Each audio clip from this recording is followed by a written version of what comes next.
жергиликтүү тургундардын көйгөйүнү чечиш биринчи эле ошо айыл өкмөттөрдөн, айыл башчылардан эле башталып атпайбы? Потому что сиздер менен түз байланышта болот.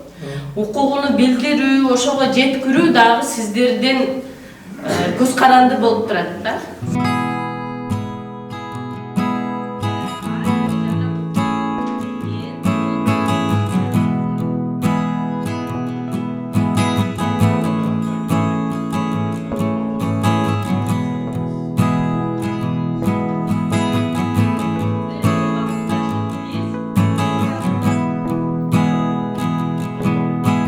Озекиле арызданса, Озекиле жооп берилиши мүмкүн. Анан ал жазуучусунда кайрылуу зарылчылыгы келип чыккан болсо, ага кызмат адамы түшүндүрүш керек.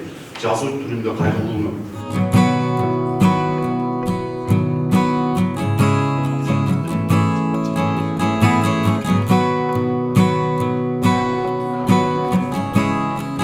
Биринчи кезекте ушул адамдарды, кызмат адамдарын, өз алдынча башкаруу органдарынын өкүлдөрүнүн ошолор жарандардын кайрылуулары менен кантип иштеш керек, ошол алардын кайрылууларды кароонун тартибин ошол кызматкерлер жакшы түшүнүп билсе, алар күн сайын өзүнүн күнүмдүк жумушундагы маселелерди, жарандарды, кайрылган жарандарга жакшы түшүндүрмөлөрдү берет, алардын укуктарын түшүндүрөт, алар кайрылган маселелерди пайдалуу чечет.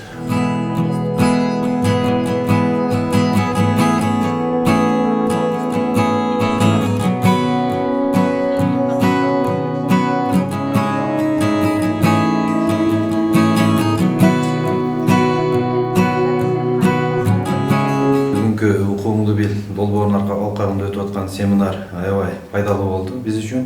Себеби биз ошол айылдарда ошол жөнөкөй жарандар кайда кайрылышын билбей биринчи эле жолу бизге келип кайрылат.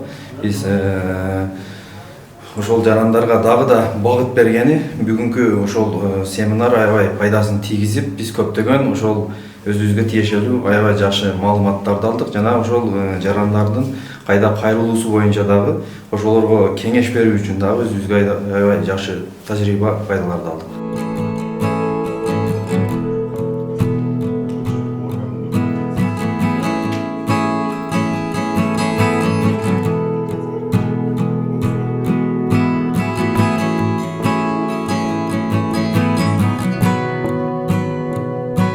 Окуудун пайдасы мага элдерди ошо бекер эме берген медиаторлор бар экен.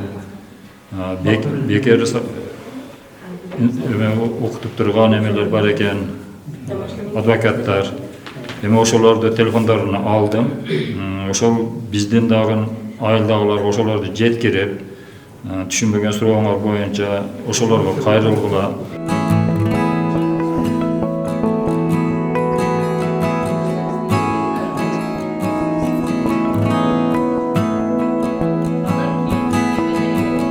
Баягы сотко барса эртең кел, бүрсүн кел деп чуркатпайт.